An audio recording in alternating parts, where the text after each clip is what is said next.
Welcome to another sweet tip. In this tip, we're going to show you a few tips for using the new iOS 7 for Apple iPhones and iPads. The update will automatically come on the new iPhone 5C and 5S. You'll have to install it on your other devices. iOS 7 will also apply to iPhone 4, 4S, and iPhone 5, iPad 2, 3rd and 4th generation, iPads with Retina display, iPad mini, and 5th generation iPod Touch. Some of the features are limited to only certain older models. For instance, panorama mode is only available on iPhone 4S, 5, and 5th generation iPod Touch. Photo filters in camera mode, iPhone 5 and 5th generation iPod Touch. AirDrop only on iPhone 5, 4th generation iPad with Retina display, iPad mini, and 5th generation iPod Touch. Siri will work on iPhone 4S and 5, 3rd generation iPad with Retina display or above, iPad mini, and 5th generation iPod Touch. Limitations come from limited processing power and battery constraints. Now, let's get on with the iOS 7 tips and tricks. Now, we're assuming you've already upgraded to iOS 7. If you haven't, then we're going to show you how to get in there and do the upgrade. First, you want to go into your settings, look for General. Up here is Software Update, and bingo, right here it shows that iOS 7 has already been installed.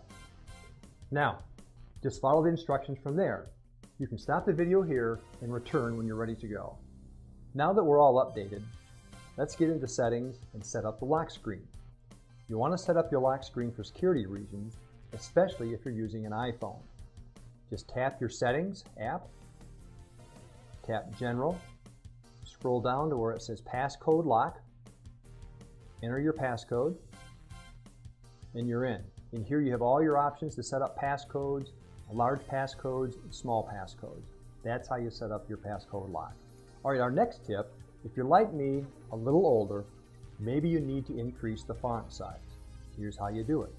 Go into Settings, General, look for the accessibility, tap it, and right down here you can turn on large type or small type.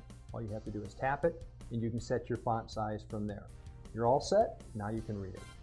Now with an iPad and iPhone, you can back them up to the iCloud.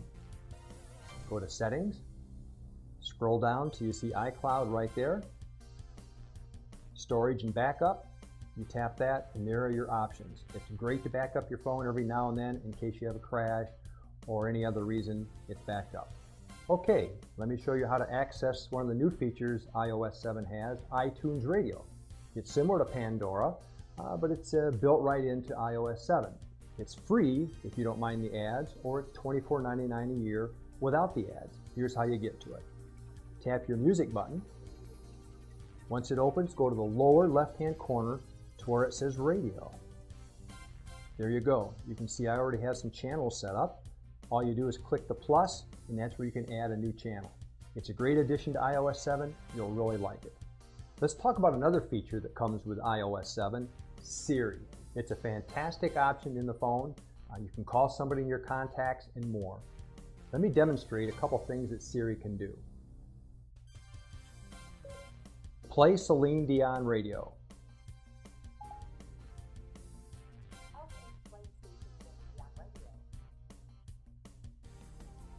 Perfect. See, you can call up any of your music. Launch MLB at Bat.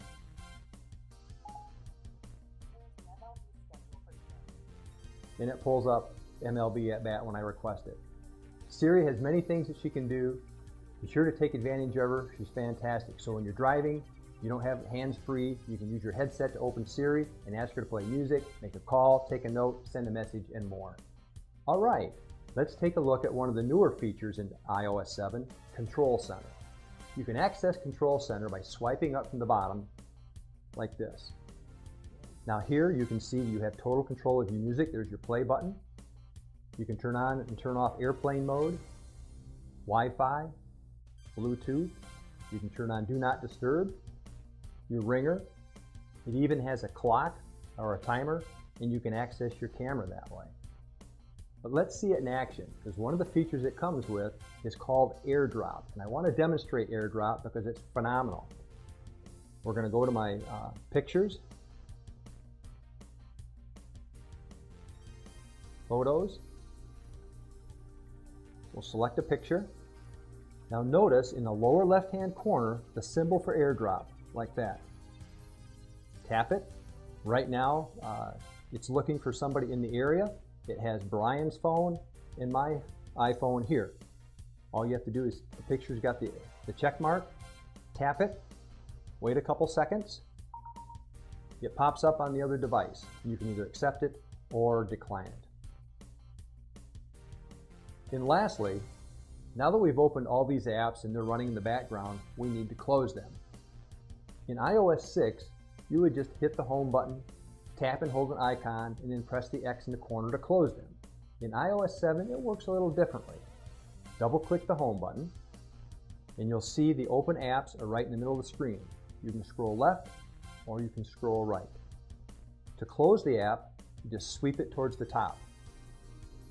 Close them one by one. A little more fun than the other way. Then tap it, and you're right back where you started. The ones you want to close, just swipe upwards, close them. Boom, it's simple. There are over 200 features in iOS 7. Too many to demonstrate in this video. But if you go to friendlycomputers.com or comprehend.com, you can sign up for our monthly newsletter and receive these tips and tricks via email. Well, that's it for this Sweet Tip video, and we hope you do enjoy it.